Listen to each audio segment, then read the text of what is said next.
The Horde has committed heinous crimes, Vol'jin.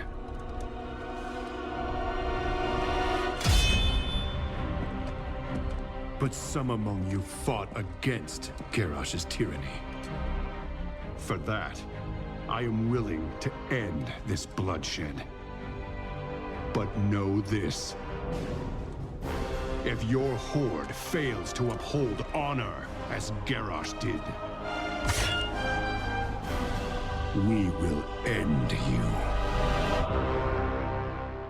Hello guys, this is Don's Movies, and today I got yet another World of Warcraft RP guide. Now in this video, I will be helping you set up a backstory for your human character and give you a bit of an insight into their history and their lore. Now not fully in detail, but enough for you to get a good grasp of what's actually going on. Now after that, I will tell you a bit about their lifestyle, their culture, help you name your character, pick a personality and a class. So without further ado, let's just get into the lore. Now, early human history is barely known, and the information we have is mostly from Wrath of the Lich King, so it's kinda recent. We didn't really know that much before. So the humans are actually descendants from the Vrykul, which are one of the seed races that lived far north, so in today's Northrend. Now, around 15,000 years ago, they believed that their gods have abandoned them, and a bit after that, their children were born weak and ugly all of a sudden. Now they ordered all of those children to be killed, and whoever didn't do it, he was executed together with the children. So not all of them obeyed that command, and some of the parents sent their children far away from Northrend, which is in today's Eastern Kingdom. Now if you couldn't tell, this is pretty much a reference to Sparta, and we don't really know too much about it. It's only kind of mentioned, it's not like there is a book about the Vrykul and all of that. Now long after that, the human population was increasing around the Eastern Kingdom, and most of them were in these separate groups or tribes. Now the tribe of Arati, however, saw the threat of the Troll Empire, and through combat and politics they united all of the humans and formed the first powerful nation called Arator, also building the capital called Strom. Now, far away in the north, the High Elves were in a full-on war with the Trolls, and they asked the humans for help in their desperation. Now the humans agreed to help them. In return they asked the Elves to teach 100 humans in ways of the magic, and thus the first human mages came to exist. Now soon enough they won, and the Trolls were just utterly defeated.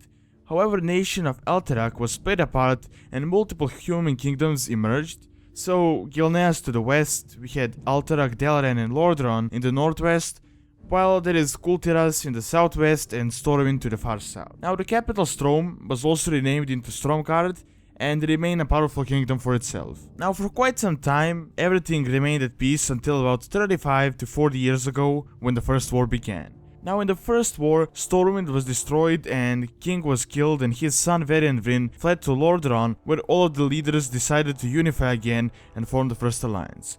Now during the second war, they were also joined by the dwarves and the gnomes, and they managed to defeat the Horde and live in peace, although this time the peace was short-lived and not for like a few millennia. Now also worth mentioning, I guess, is that around this time of the second war is when Gilneas left the alliance and barricaded behind the Greyman wall. Now only around 10-15 years ago did the third war come. Now Kil'Thuzad, the corrupted mage, started spreading the plague of undead that turned the humans into the servants of the Scourge, and it was pretty silent, only in like a few parts, but soon enough it started spreading like wildfire, and Prince Arthas Menethil was determined to defend his kingdom and get rid of the threat. He even went up all the way to Northrend in order to fight it, but he succumbed to corruption himself by taking the Frostmourne, and he became another servant of the Lich King.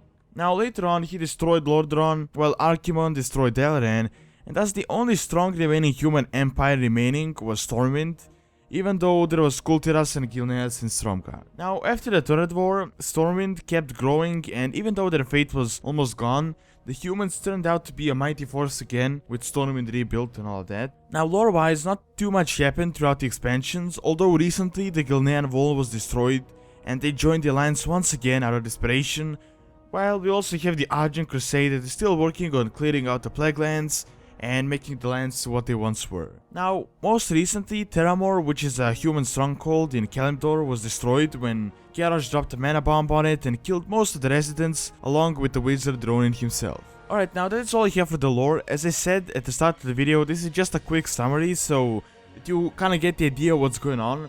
But there is a lot of human lore in Warcraft and in many books and stories.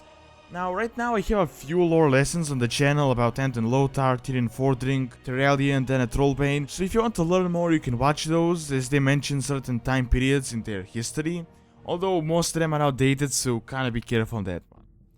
So now let's get a bit of an insight into their culture and their lifestyle. Now, even though a lot of people think since we are humans should be easy to roleplay, even though it doesn't really work that way, and it can actually be quite complex. Now, since World of Warcraft is obviously a fantasy game, the humans are mostly based on the actual medieval history of our world, so there are a lot of similarities, but with any fantasy there is magic and many different things added to that. So the main thing you need to think of when roleplaying a human is where you're from, and what kingdom did you belong to in the past. I mean, you have many choices. First and the most obvious one is Stormwind, which is currently the strongest kingdom out there. Now you also have Gilneas, although I explained everything about that in the Worgen RP guide, so it's not really all that relevant in this video. Although you can still be a Gilnean, like a refugee that didn't turn into a Worgen, although that's kinda quite rare. Now after that you have Kultiras, which is primarily a nation that is based around water and ships. And of course you have Lordran, the most famous kingdom which was destroyed some years back, but you can also choose to be from there if you want to be one of the refugees. And lastly there is Stromgarde and Alterac, although I won't really go too much into Alterac as it has been destroyed and most of the members are a part of the Syndicate today, so it's not really all that relevant in today's history. Now Stromgarde is still there, however severely damaged, and is known as the starting point of the humans today. Now their capital was taken by the ogres and the Syndicate, and the king was murdered and all of that, but it is speculated that Dennet Trollbane might return someday and actually retake Stromgarde and turn it into a kingdom that it once was. Now traditions wise, humans aren't really anything out of the ordinary and are kinda similar to the medieval periods of our time, as I said it in the start of the video. So they're mostly soldiers and farmers and very proud and ambitious people in general. Now they're one of the shortest lived races, which means that they're old at around 60 years old, and in average they live up to around 80 years old. Now because of that, they try to use their short lifespan to best of their will and kind of build their legacy and do as many things as they can. Now religion wise, they worship the light, and many of the humans, due to their inner fire and emotions, manage to master it in ways unimaginable to other races, leading the humans to establishing the Knights of the Silver Hand.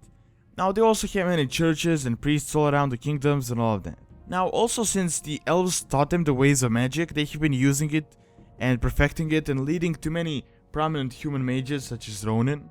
Now as I said, most of them are farmers and they use the land for their own, as they don't really get the night elves and taurens and their reverence for Mother Nature and all of that hippie stuff.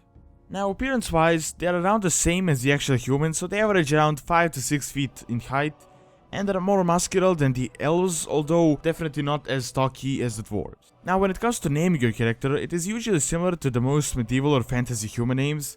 A naming process kinda works the same as in real life, so the parents name their child on birth, while they also get a family name, although in most cases they change it to match their accomplishments. So male names like Derek, Tenator, Menador work well for the males, while names like Lily, Amy, Marion work well for the females. While on the other hand, you have the human last names such as Silversmith, Miller, and all sorts of that stuff. Alright, now let's get a bit of an insight into their personalities. So as in all of these guides, these personalities I'm going to list are just guidelines and are supposed to be used as a starting point, so you shouldn't really copy them directly, and if you want to roleplay seriously, I would suggest taking some time and thinking of really good backstory and pretty much tying everything together. So the first personality is the peaceful one.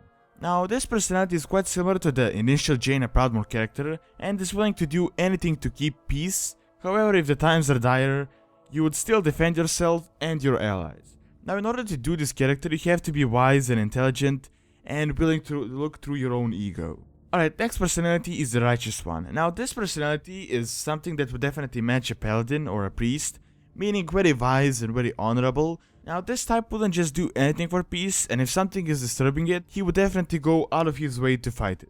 Now you would generally be very friendly to your allies and very unfriendly towards your enemies. Now this is a pretty good personality for a human, as they're generally very proud people. And the last personality I'm going to cover is the aggressive one. Now this one is quite similar to Varian Vryn before Wolfheart, so very aggressive and ready to fight anyone who would oppose him, and not willing really to settle or just make peace with the enemy. So you can go about this in a few ways, either be good and sort of a leader type of a character, or just be an evil character, a rogue or a bandit, or just someone looking to cause trouble. Alright, so that is all I have for the personalities. As I said, these are just guidelines and you should use them as a reference, and if you want to roleplay more seriously, I would suggest taking some time to figure everything out in more detail. Alright, now before I end the video, let's just get into the classes that you can choose as a human. So as usual, I'm only going to cover a few in order to keep everything consistent, and I'm going to give you a few ways you can roleplay with them. But the ones that I won't cover, you can just Google, as there are a lot of info about them and a lot of other guides. Now regarding the Death Knights, I'm going to do that once I finish the Pandaren, and I'm going to cover all of the races that can go with the Death Knight clan. So as always, let's start out with the warriors. So warriors are actually quite common with the humans, and the class that can be roleplayed in many ways. So you can either be like a soldier or a guard that is loyal to his kingdom, as humans are generally known to be quite loyal people, while you can also be adventurer that travels to the lands, searching for action and glory and honor and all sorts of fun stuff. While on the other side, you can also be a mercenary or a bounty hunter, and pretty much doing everything you can for the coin. So I think a warrior is a perfect class for a human. Alright, the next one is the paladin. Now this one isn't actually that easy to roleplay as it might look on first sight, as you really have to be kind of mature to actually pull it off nicely. So most paladins are former members of the Silver Hand and are lawful worshippers of the light, so they hunt down evil and try to make things better, and in order to do this they dedicated their life to the light. So they're kind of a mix between a warrior and a priest, so you also have to be kind of prominent in the combat aspect of it. Now roleplaying a paladin, as I said, might not be as easy, as you kind of have to be calm, wise and humble, and definitely not hot-headed. Alright, next one on the list is the priest. Now priests are much like the paladins, although not that skilled in close quarters combat and like to keep a distance while fighting, and they're highly honored within the society and are dedicated to the holy light. So they're selfless and loyal and willing to risk their lives for the good of others. Now on another hand, you can also be a shadow priest, which is sort of the opposite and is like the warlock in a way, and it's kind of frowned upon in the society. Alright, and the last class I'm going to cover is the rogue. Now rogues are kind of like the shadow priests because they're frowned upon by the society, as in most cases they're thieves, bandits or mercenaries. However, you don't have to be just that, as you have the SI7 Special Elite Unit. Now the SI7 operate under Varian Rin, and they're very loyal and only go to where it's most dangerous and stealth is required. Now it's not known yet, but I'm pretty certain that there are other units in the other kingdoms such as the SI7, because you can't really pull off the SI7 as they don't really have that many members. And you can even form a guild that is like an elite stealth unit, so a lot of interesting roleplay can come out of the rogue clan. Alright, that is all I have for the classes. I didn't cover the classes like the mages, which are just humans taught by the elves in the past, and they're mostly from Dalaran. I also haven't covered the warlocks, which are in a way similar to shadow priests, and hunters also, which can be rangers or just general hunters. So as I said, I will cover the Death Knights in a separate video, so stay tuned on the channel if you're interested in that, as that will come out hopefully within a few weeks. Alright, so that is all I have for this guide. Thanks so much for watching, and do leave your feedback on what you think and what you would like to see on the channel. Now this time it's not needed to leave suggestions as in what you would like to see next, as I only kind of have the Pandarans and the Death Knights left to cover in the entire RP guide series. So hopefully that should be finished within a few weeks. I don't think by the end of the month, but definitely within a few weeks. Now I had to delay this RP guide due to the tool Farsight not being released on time, but now it's there, so everything should be back on track. Now anyways, don't forget to like, favorite and subscribe, as that is what keeps the channel going and all these videos, and check out my Twitch.tv stream, as I stream there a few times a week, multiple games, and you can also ask me all sorts of lore and RP questions or whatever you want to ask. So thanks so much for taking your time to watch this video, and see you next time.